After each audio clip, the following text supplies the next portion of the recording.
안녕하세요. 대단히 반갑습니다. 수필을 읽어주는 남자 자한형 이종수입니다. 이번 시간은 496번째 시간으로 김정희라는 글을 읽어드리도록 하겠습니다. 김정희. 조선 후기 조선 금석 학파를 성립하고 주사체를 완성한 문신 실학자 서화가 원춘, 추사, 완당, 예당, 시암. 예산 출신, 본가는 경주, 자는 원춘, 호는 추사, 완당, 예당, 시암, 관호, 농장인, 천축, 고성생 등이다. 조선조의 훈척 가문의 하나인 경주 김문에서 병조판서 김노경과 기계 유씨 사이에서 맏아들로 태어나 큰아버지 김노영 앞으로 출계하였다. 그의 가문은 안팎이 종측으로 그가 문과에 급제하자 조정에서 축하를 할 정도로 권세가 있었다. 1819년 순조 19년 문과에 급제하여 암영어사, 예조, 참의, 설서, 검교, 대교, 시강한, 보덕을 지냈다.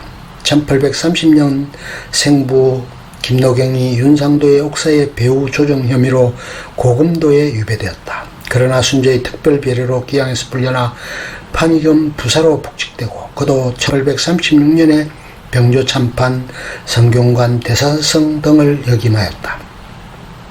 그 뒤 1834년 순조의 뒤를 이어 헌종이 즉위하고 순원왕후 김씨가 수렴청정을 하였다. 이때 그는 다시 10년 전 윤상도의 옥사에 연루되어 1840년부터 1848년까지 9년간 제주도에 유배되었고 헌정 말년에 기양이 풀려 돌아왔다.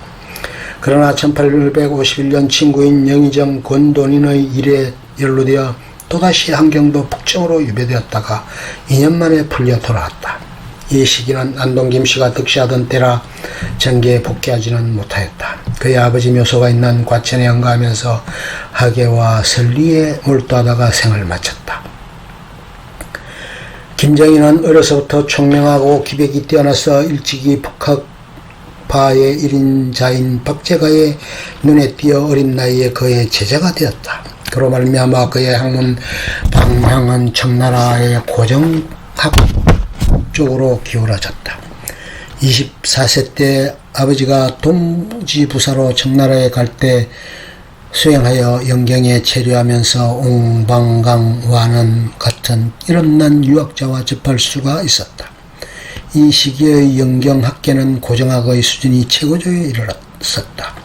종래 경학의 보조학문으로 존재했던 금석학, 사학, 문자학, 어문학, 천산학, 지리학 등의 학문이 모두 독립적인 진전을 보이고 있었다. 그 가운데서도 금속학은 문자학과 서도사의 연구와 더불어 독자적인 학문 분야로 큰 발전을 이루고 있었다. 따라서 그는 경학을 비롯한 모든 분야에서 많은 영향을 받고 귀국 후에는 금속학 연구에 몰두하였다. 그리고 금속 자료를 찾고 보호하는 데 많은 노력을 기울이게 되었다. 그 결과 북한산 순수비를 발견하고 예당 금석과 얼록, 진흥, 이비고와 같은 역사적인 저술을 남기게 되었다. 그리고 깊은 연구를 바탕으로 후학을 지도하여 조선 금석 학파를 성립시켰다. 그 대표적인 학자들로서는 신위, 조위영, 권돈인, 신관호, 조면호 등을 들 수 있다. 그의 경학은 옹방강의 한송 불분론을 근본적으로 따르고 있었다. 그의 경학관을 요약하여 천명하였다고 할 수 있는 실사구시설은 경세치용을 주장한 완언의 학설과 방법론에서 영향을 많이 받았다. 그 밖에 다양한 분야의 수많은 청대학자들의 학설을 박람하고 자기 나름대로 그것을 소화하였다. 어문학, 천산학, 지리학 등에서 상당한 식견을 가지고 있음이 그의 문집에 수록된 왕복서신의 과 논설에서 나타난다. 다음으로 그의 학문에서 크게 비중을 차지하고 있는 것은 불교학이다. 용산의 저택 경내에 화엄사라는 가족 원자를 두고 어려서부터 성녀들과 교유하면서 불전을 설립하였다. 그는 당대 고성들과도 친교를 맺고 있었다. 특히 백파와 초이 두 대사와의 친분이 깊었다. 그리고 많은 불경을 섭렵하여 고정학적인 안목으로 날카로운 비판을 하기도 하였다. 당시 성녀들과의 왕복서간 및 영정의 제사와 발문 등이 그의 문집에 실려있다. 말년의 수년간은 과천 봉은사에 기가하면서 선지식의 대접을 받았다. 이와 같이 그의 학문은 여러 방면에 걸쳐서 두루 통하였다. 그렇기 때문에 청나라의 이름난 유학자들이 그를 가리켜 해동 제1의 통유라고 칭찬하였다. 그리고 그 자신도 이 미칭을 사용하지 않을 만큼 자부심을 가졌던 민족 문화의 거성적 존재였다. 예술. 김정인은 예술면에서도 뛰어난 업적을 남겼다. 그의 예술은 시서화 일치사상에 입각한 고답적인 이념미의 구현으로 고도의 발전을 보인 청나라 고정학을 바탕에 깔고 있었다. 그래서 종래 성리학을 바탕으로 독자적인 발전을 보여온 조선 고유의 국서와 국화풍에 대해서는 철저하게 비판적인 태도를 보였다. 이는 바로 전통적인 조선 성리학에 대한 그의 학문적 태도와 일치하는 것이었다. 그런 어릴 때부터 천재적인 예술성, 특히 서도를 인정받아 20세 전후에 이미 국내에 이름을 떨쳤다. 그러나 그의 예술이 본계되어 오른 것은 역시 영경에 가서 명류들과 교류하여 배우고 많은 진적을 감상함으로써 안목을 일신한 다음부터였다. 옹방강과 완원으로부터 금성문의 감식법과 서도사 및 서법에 대한 전반적인 가르침을 받고서 서도에 대한 인식을 근본적으로 달리했다. 옹방강의 서체를 따라 배우면서 그 연원을 거슬러 올라 조명부, 소동파, 안정경 등의 여러 서체를 읽혔다. 다시 더 소급하여 한위 시대의 여러 예서체에 서도의 근본이 있음을 간파하고 본받기에 힘혈을 기울였다.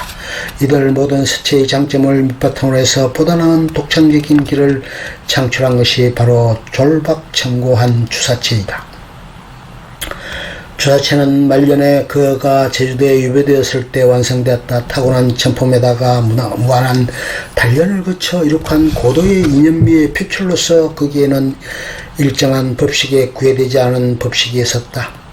그는 시도에 있어서도 당시 고정학에서 그랬듯이 철저한 정도의 수련을 강조했다. 스승인 옹방강으로부터 소식 두부에 이르기까지 도달하는 것을 시도의 정통과 이상으로 삼았다. 그의 시상이 다분히 실사구시에 입각한 것은 당연한 일로서 그의 저서인 시선제가 총론에서 실론의 일면을 엿볼 수 있다. 화풍은 대체로 소식으로부터 이어지는 철저한 시서화 일체의 문인 지미를 개성하는 것이었다. 그럼에도 서건기와 문자형을 주장하여 기법보다는 심의를 중시하는 문인화풍을 매우 존중하였다. 마치 예서를 쓰듯이 필목의 아름다움을 주장하여 고담하고 간결한 필선으로 심의를 노출하는 문기 있는 그림을 많이 그렸다. 특히 그는 난을 잘 쳤다. 난치는 법을 예서를 쓰는 법에 비교해서 말하였다. 문자의 향이나 서건기가 있은 후에야 할 수 있으며 화법을 따라 배워서는 안 된다고 강조하고 있다. 그의 서화가는 가슴 속에 청고고화한 뜻이 있어야 하며 그것이 문자의 향과 서건기에 물어놓아 손꽃이 피어나야 한다는 지고한 이념미의 구현의 근본을 두고 있다. 이러한 그의 예술은 조희룡, 허유, 이하응, 정기, 권돈인 등에게 많은 영향을 미쳤다. 당시 서학으로서 그의 영향을 받지 않은 사람이 거의 없을 정도로 조선 후기 예원을 풍미하였다. 현존하고 있는 그의 작품 중 국보 180보인 서한도와 모질도, 부장난도 등이 특히 유명하다. 시서화 이외에 그의 예술에서 빠뜨릴 수 없는 것이 정각이다. 정각이 단순한 인신의 의미를 넘어서 예술의 한 분야로 등장한 것은 명나라 중기였다. 청나라의 비파서도가 낳은 등석여에 이르러서 크게 면목을 새롭게 하였다. 김정희는 등석여의 정각에 친밀히 접할 수가 있었고 그 밖에 여러 학자들로부터 자신의 인각을 새겨받음으로써 청나라의 정각풍에 두루 통달하였다. 고인의 인보를 얻어서 직접 진한의 끝까지 본받았다. 그의 정각 수준은 청나라와 어깨를 끼워놓았다. 그의 비로가 많은 만큼이나 정각을 많이 하여서 서화에 낙관에 서고 있었다. 주사서가 확립되어감에 따라 독특한 자각풍인 주사각풍을 이룩하여 졸박청수한 특징을 드러내었다. 김정희 문학에서 시 아닌 산문으로 한목을 무시할 수 없다. 단순한 편지가 아니라 편지 형식을 빌린 문학으로서 수필과 평론의 기능을 가지는 것이다. 그의 문집은 대부분 이와 같은 편지글이라 할 만큼 평생 동안 편지를 많이 썼다. 그리고 편지를 통해서 내면의 생활을 묘사하였던 것이다. 그 중에서도 한글 편지까지도 많이 썼다는 것은 실학적인 어문의식의 면에서 높이 평가할 일이다. 현재까지 발굴된 그의 친필 언간이 40여 통에 이르는데 제주도 기영사리 중에 부인과 며느리에게 쓴 것이다. 국문학적 가치로 볼 때 한문 서간보다 월등한 것이다. 또 한글서의 면에서 민족예술의 뿌리가 되는 고무적인 자료이다. 한문 국문을 막론하고 그의 서간은 한목적 가치 면에서 새로운 주목을 받고 있다. 그의 문집은 4차례에 걸쳐 출판되었다. 완당 첩독, 단연제시곡, 완당 선생집 등이 있다. 그리고 완당 선생 전집은 종현손 김익환이 최종적으로 보충 가능한 것이다.